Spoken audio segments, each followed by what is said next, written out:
नमस्कार मंडळी, मी बोरावकरीण बाई आज तुमच्यासाठी पालक पनीरची रेसिपी घेऊन आलेली आहे। चला तर मग सुरुवात करूया। आता आपण गॅस पेटवूया आणि जी पालक आपण घेऊन आलेली आहे ती व्यवस्थित 2-3 वेळा पाण्याने धुवून घ्या, कारण पावसाचे दिवस आहेत। व्यवस्थित पालक धुवून मग ती शिजत ठेवा आणि त्याच्यामध्ये 1 ग्लास पाणी ओता। आता ही 10 मिनिटं आपली ही पालक शिजलेली आहे, बघा व्यवस्थित शिजलेली आहे। आता आपण ती पालक ताटामध्ये काढून घेऊया। आता ही व्यवस्थित सगळी पालक आपली आपण काढून घेऊया ताटामध्ये आणि थंड झाली, हे बघा सगळी व्यवस्थित काढून झाली। आता ही थंड झाली की मी ती आपण मिक्सरला बारीक त्याची पेस्ट करून घेऊया। हे बघा आपली आता बारीक पेस्ट झालेली आहे। आता त्याला लागणारं साहित्य,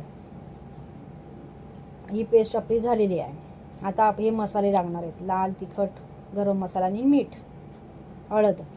आता आपण कढई तापत ठेवलेली आहे, त्यामध्ये आपण आता 2 चमचे तेल घालून घेऊया। तेल आपलं तापलं की मग त्यामध्ये आपण 4-5 कढीपत्ता पाकळ्या टाकून घेऊया आणि मग त्यामध्ये बारीक चिरलेला कांदा घालून घेऊया। आता कांदा लाल होईपर्यंत आपण तो परतून घेऊया। कांदा आता लाल झाला, त्याच्यामध्ये आता आपण बारीक चिरलेला टमाटर घालूया।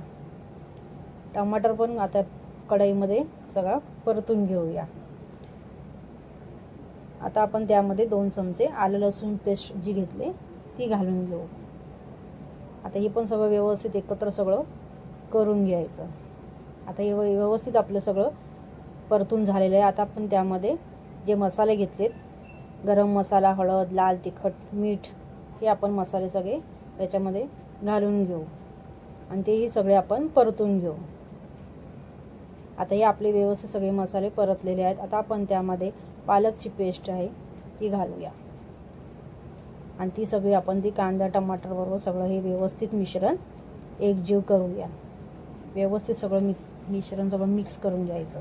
मग त्यामध्ये आपण पनीरचे तुकडे घालूया। आता मी पनीरचे तुकडे असेच घातलेले आहेत, तुम्हाला जर ते फ्राय करून घालायचे असतील तर तुम्ही फ्राय करून घालू शकता, मी असेच कापून घातलेले आहेत। आता हे सगळं आपले व्यवस्थित झालं आहे एकत्र करून।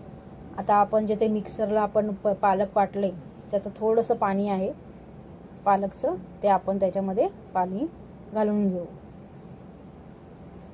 आणि पुन्हा आपण हे सगळं भाजी सगळी फिरवून घेऊ। आता ही व्यवस्थित आपली मिक्स झालेली आहे भाजी। आता आपण त्याला 10 मिनिटं वाफेवर ठेवू।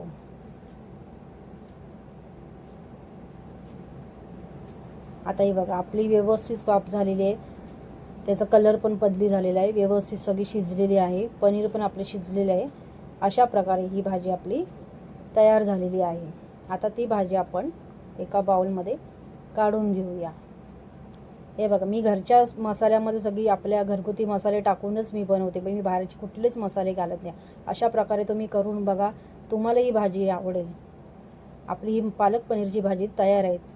तुम्हाला जर माझी रेसिपी आवडली असेल मंडळी तर माझ्या चॅनलला फॉलो करा आणि लाईक करा। धन्यवाद मंडळी।